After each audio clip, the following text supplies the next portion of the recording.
ನಮಸ್ತೆ ಎಲ್ರಿಗೂ. ಇವತ್ತು ದಂಟಿನ ಸೊಪ್ಪು ಬಳಸ್ಕೊಂಡು ಮೊಸರು ಬಿಟ್ಟು ಸೊಪ್ಪು ಸಾರು ಮಾಡೋದು ತೋರಿಸ್ತೀನಿ. ಅಂದರೆ ಸೊಪ್ಪು ಸಾರು ಬೇರೆ ಬೇರೆ ವೆರೈಟಿಲಿ ಮಾಡ್ತಾರೆ. ನಾವು ಸ್ವಲ್ಪ ಮೊಸರು ಬಿಟ್ಬಿಟ್ಟು ಮಾಡೋದು ತೋರಿಸ್ತೀನಿ. ತುಂಬ ಈಸಿಯಾಗಿ ಆಗುತ್ತೆ, ನೋಡ್ಕೊಳ್ಳಿ. ಅದಕ್ಕೆ ಏನೇನು ಇಂಗ್ರೀಡಿಯೆಂಟ್ಸ್ ಬೇಕು ತೋರಿಸ್ತೀನಿ, ಬನ್ನಿ. ಸ್ಟಾರ್ಟ್ ಮಾಡೋಣ. ಈಗ ಮೊದಲಾಗಿ ಸೊಪ್ಪು ಬೇಕು. ಸೊಪ್ಪೆಲ್ಲ ಹಚ್ಕೊಂಡು ತೊಳೆದಿಟ್ಕೊಂಡಿದ್ದೀವಿ. ಸ್ವಲ್ಪ ಮೆಣಸು, ಹಸಿರುಮೆಣಸಿನ್ಕಾಯಿ, ಬೆಳ್ಳುಳ್ಳಿ, ಕೊತ್ತಂಬರಿ ಸೊಪ್ಪು, ಸ್ವಲ್ಪ ಒಂದು ಹಿಡಿಯಷ್ಟು ತೆಂಗಿನಕಾಯಿ ಬೇಕಾಗುತ್ತೆ. ಈಗ ಸ್ವಲ್ಪ ಮೊಸರು, ಒಂದು ಅರ್ಧ ಲೀಟ್ರಷ್ಟು ಮೊಸರು ತೊಗೊಂಡಿದ್ದೀನಿ, ಗಟ್ಟಿ ಮೊಸರು. ಹುಳಿ ಮೊಸರು ಬೇಡ. ಈಗ ಒಂದು ಪಾತ್ರೆಯಲ್ಲಿ ನೀರು ಇಟ್ಕೊಂಡು ಸ್ವಲ್ಪ ನೀರು ಬಿಸಿ ಆಗಲಿ. ಬಿಸಿ ಆದ ನಂತರ ಸ್ವಲ್ಪ ಬಿಸಿ ಆಗಲಿ, ಬಾಯ್ಲಾಗಲಿ ನೀರು. ಆಮೇಲೆ ಸೊಪ್ಪು ತೊಳೆದ್ಬಿಟ್ಟು ತೊಳೆದು ಇಟ್ಕೊಂಡಿದ್ದಾನೆ ಫಸ್ಟೇ.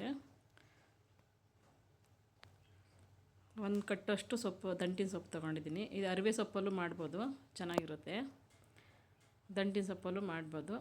ಮತ್ತು ಇನ್ನೇನು ಸೊಪ್ಪಲ್ಲೂ ಅಷ್ಟು ಚೆನ್ನಾಗಿರಲ್ಲ ಸಾಂಬಾರಿದು. ಅದಕ್ಕೆ ಒಂದು 6-7 ಹಸಿರುಮೆಣ್ಸಿನ್ಕಾಯಿ ಹಾಕ್ಕೊಳ್ತಿದ್ದೀನಿ. ಹಸಿರುಮೆಣ್ಸಿನ್ಕಾಯಿ ಒಂದು ಕಡ್ಡಿಯಲ್ಲಿ ಚುಚ್ಚಿಬಿಟ್ಟು ಬೇಕಾದರೂ ಇಡ್ಬೋದು. ನಾನು ಅದ್ರ ಮೇಲೆ ಇಟ್ಟಿರ್ತೀನಿ, ಅದು ಅವೇನಲ್ಲೇ ಬೇಯ್ಕೊಳುತ್ತವು. ಸ್ವಲ್ಪ ಮಿಕ್ಸಿ ಜಾರ್ಗೆ ಒಂದು ಹಿಡಿಯಷ್ಟು ತೆಂಗಿನಕಾಯಿ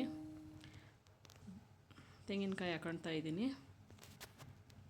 ಮೆಣಸು ಹಾಕ್ಕೊಂಡಿದ್ದೀನಿ, ಮತ್ತು ಕೊತ್ತಂಬರಿ ಸೊಪ್ಪು,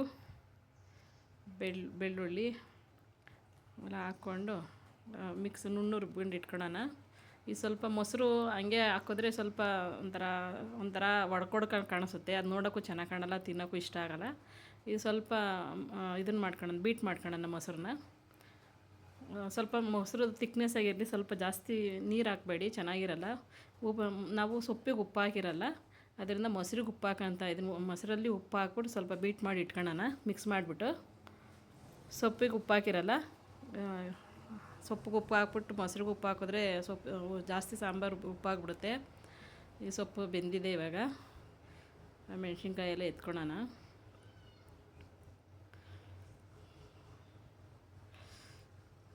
ನೀರು ಬಸ್ಕೊಬೇಕು ಫಸ್ಟು ಮೆಣಸಿನ್ಕಾಯಿ ಹಾಕಿದ್ವಲ್ಲ ಅದನ್ನೆಲ್ಲ ಎತ್ಕೊಂಡ್ಬಿಟ್ಟು ಆಮೇಲೆ ನೀರು ಬಸ್ಕೊಂಡೋಣ. ಬೇಗ ಆಗುತ್ತೆ, ಒಂದು 15-20 ನಿಮಿಷದೆಲ್ಲ ಸಾಂಬಾರು ಆಗಿಬಿಡುತ್ತೆ. ಮತ್ತು ಇದು 1 ಟೈಮ್ ಸಾಂಬಾರು, ಇದು 2 ಟೈಮ್ಗೆಲ್ಲ ಚೆನ್ನಾಗಿರಲ್ಲ, ಹುಳಿ ಬಂದುಬಿಟ್ಟಿರುತ್ತೆ. ಆಲ್ರೆಡಿ ಮೊಸರೇ ಹುಳಿ ಇರುತ್ತೆ. ನಾವು ಹಾಕೋದು ಸಿಹಿ ಮೊಸರು ಹಾಕಿದ್ರೂ ಅದು ಮಧ್ಯಾಹ್ನ ಸ್ವಲ್ಪ ಹುಳಿ ಬಂದುಬಿಡುತ್ತೆ. ನಾವು ಏನು 1 ಟೈಮ್ಗೆ, ಯಾವುದಾದ್ರೂ 1 ಟೈಮ್, ಇಲ್ಲ ಮಧ್ಯಾಹ್ನ ಇಲ್ಲ ನೈಟ್ ಮಾಡ್ಕೊಬೋದು. ನಾವು ನೀರು ಬಸ್ಕೊಂಡು ಇಟ್ಕೊಂಡಿದ್ದೀವಿ. ಸೊಪ್ಪು ಸ್ವಲ್ಪ ಆರಲಿ, ಅದರಲ್ಲೂ ಮೆಣಸಿನ್ಕಾಯಿ ಏನಾದರೂ ಮಿಸ್ ಆದರೆ ಎತ್ಕೊಂಡು ಮಿಕ್ಸಿ ಜಾರ್ಗೆ ಹಾಕೋಣ. ಅದು ನೀರು ಸೊಪ್ಪು ಬಸ್ತಿದ್ದು ನೀರನ್ನ ವೇಸ್ಟ್ ಮಾಡಬೇಡ್ರಿ. ಅದು ತಣ್ಣಗಾದ್ಮೇಲೆ ಯಾವುದಾದ್ರೂ ಒಂದು ಗಿಡಕ್ಕೆ ಹಾಕೊಳ್ಳಿ. ಸುಮ್ಮನೆ ವೇಸ್ಟ್ ಆಗುತ್ತೆ, ಯಾಕೆಂದರೆ ಸೊಪ್ಪಲ್ಲಿ ತುಂಬ ಒಳ್ಳೊಳ್ಳೆ ಅಂಶಗಳು ಇರುತ್ತೆ. ಅದನ್ನು ಚೆಲ್ಲಬಾರ್ದು, ಯಾವುದಾದ್ರೂ ಒಂದು ಗಿಡಕ್ಕೆ ಬಳಸ್ಕೊಬೋದು. ಸ್ವಲ್ಪ ಸೊಪ್ಪು ಹಾಕ್ಕೊಂಡು ನುಣ್ಣು ರುಬ್ಕೊಂಬಂದಿದ್ದೀನಿ. ಚೂರು ಸೊಪ್ಪು ಹಾಕೊಳ್ಳಿ, ಯಾಕೆಂದರೆ ಸಾರು ಕಲರ್ಫುಲ್ಲಾಗಿ ಕಾಣಿಸುತ್ತೆ ಮತ್ತು ಗಟ್ಟಿನೂ ಬರುತ್ತೆ. ಅದಕ್ಕೆ ನಾವು ಸೊಪ್ಪು ಆರಿದ ಮೇಲೆ ಮೊಸರು ಹಾಕ್ಕೊತಾ ಇದ್ದೀನಿ. ನಾನು ಫಸ್ಟೇ ಹೇಳಿದ್ದೀನಿ, ಮೊಸರಿಗೆ ಉಪ್ಪು ಹಾಕಿದ್ದೀನಿ. ಇದು ಚೆನ್ನಾಗಿ ಮಿಕ್ಸ್ ಮಾಡೋಣ, ಕೈಯಲ್ಲೇ ಮಿಕ್ಸ್ ಮಾಡ್ಕೊಳ್ಳೋಣ.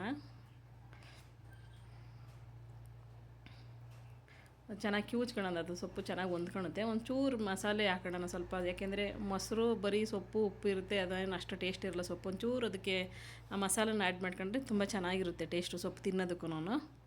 ಅದರಿಂದ ನಾವು ಮೊಸರಿಗೆ ಸ್ವಲ್ಪ ಖಾರ ಹಾಕ್ಕೊಂಡು ಮಿಕ್ಸ್ ಮಾಡ್ಕೊಳ್ಳೋಣ.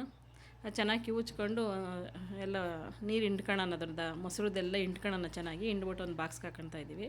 ನೋಡಿ, ಅಷ್ಟು ಸೊಪ್ಪು ಬೇಯಿಸಿದ್ದಕ್ಕೆ ಇಷ್ಟು ಸೊಪ್ಪಾಗಿದೆ. ಒಂದು 3-4 ಇಷ್ಟಿಷ್ಟಪ್ಪ 3-4 ಆಗಿದೆ ಅದರಲ್ಲಿ.